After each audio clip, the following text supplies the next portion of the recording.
Welcome to Timeline Radio Sports. I'm your host, Sipho Khatebe. Petty guest yami every day, Demon. Guest every day. Great. Right. Sharp, man. Yeah. Namhlanje senza ibhakaniya mfethu nesikhukhune. Yeah. No, heartbreaking for amabhakaniyazi mfethu. So, uyibone kanjani igame? It was a nice game, but man, I think ukuthi mangabe uzobukela iPirates plus idlala nama-team afana nabo Sikhukhune, then iba yi-open game. Yeah. So yeah, it was a nice game. Okay. Yeah. So sibone few things engathi bezin-normal egamini. Like for me, starting lineup se-Pirates, like basic obvious. If bo prepare iPirates uyazi kuzoza bani ibench lizoba njani yabo. Do you think ucoach isaqala ukuphelwa ama ideas or kwenzakalana? No, I don't think ukuthi uqala ukuphelelwa ama ideas, but ke obviously kunalento lokuthi yabona into espanayo akwazi ukuyishintsha mangabe ilungile akwazi ukuyishintsha. So iPirates will say they were unfortunate because we know them ukuthi ngelast 15 minutes bayenzani yabona bayangena bayafika, but ke kube ukuthi namhlanje bahlangane nembila ithutha mfoka baba. Yeah, using the term unfortunate, do you think lama miss wabo like the likes of Mbogazi bashela phezulu kwamabali aboshandu sibonile nje ba misfire? Do you still think ba unfortunate wena or? I think yazi like we South African football sine challenge ukuthi sizothi I know at least the defender yabo, but then yabona mangabe uthola ama opportunity afana nalawo kumele uscore. At the end of the day, there's no way ukuthi uzothatha ibhola ulibeke phezulu ukuthi asithi because of when we defender, because lapha usepalini and kudinga ukuthi ukore. If mhlambe bekubo ma Europe or so, and then defenders do score such goals. True mfethu. Yeah, lapho ngiyavuma. Yeah, sibone u number 7 mfethu uKeletso Magawula. Cabangani ngeperformance yakhe? Mfana ngiyamkhalela lo mfana.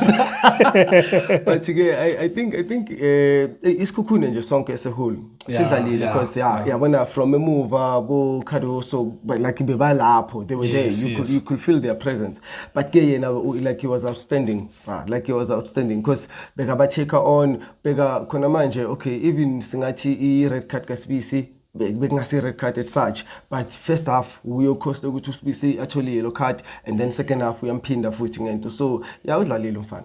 I remember sikhuluma ngalama yellow card lawa ukuthi unnecessary and ayakhostana, and today sibona uSibisi naye abamba ibhola and then manje ube ne touch lapha esifubeni then wathola isecond yellow. Ucabanga ukuthi ngastopiwa kanjani lento kuma players wethu because manje baya ku crucial game.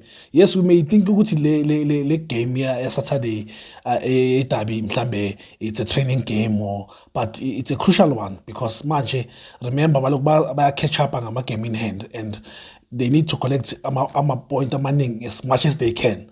So yes, sometimes ama player wethu kumele understand ukuthi kukuphi la where you taking one for the team, because that was unnecessary ukuthi angazobamba ibhola. Okay, yes, umfana udlulile allow kusane space, bakhona abantu abazocover, bakhona ukuthi bazokwazi ukucover, but it's not like ukuthi beka epalini straight ayokora lo muntu lwana yabo. And then also yabona ngizokhuluma ngendaba yo catch up nanani kuma game in hand. The thing manje say challenge eBhakaniya it's number 2 or number 3 because isikhukhune sebashiya nga 2 points. Ukuthi should it happen ukuthi manje ba lose against Kaizer Chiefs, and then that means isikhukhune masiwina siyaphezulu siyabashiya. So leya position lebe bayibhekile ukuthi baya kwi CAF, then they might as well sebathola sebaya ngapha kwento kwi confederation.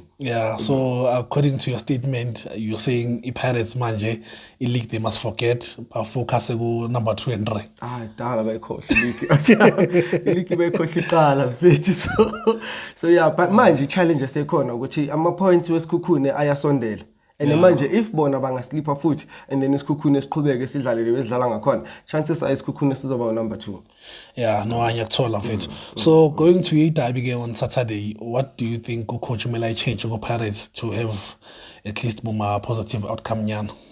I don't think there is much kumele change like kwi Pirates. I think coach should have introduced Tito early yeah. so that ukuthi at least akwazi ukuthi apolice game because isikhukhune besiba presser high siba zampasha ngama counter so isikhukhune like bese all over them. I think kumele ngabo introduce uTito early someone o confident ekubambeni ibhola la kalibambe mangumele ame abulala uClever kuyabona into ezikanjalo. So against the Kaizer Chiefs akunanto engako singayisho but it's going to be a different ball game. Yeah, leya game lena it's unpredictable mfethu angifunde ukuthi ngathini mhlambe sizobona idraw singabona 1-0 but iPirates mina ngibona ama player scheme actually edlale ngaso namhlanje bese ngekho that bad. All right. No, sibonga itimeni mfethu ukuzwa ama thoughts wakho. Yeah, it's always a pleasure mfethu. Yeah, mfethu, that's it for tonight. Guys, please don't stop subscribing. Look like ama video wethu la. Siyabonga kakhulu mfethu. We are out.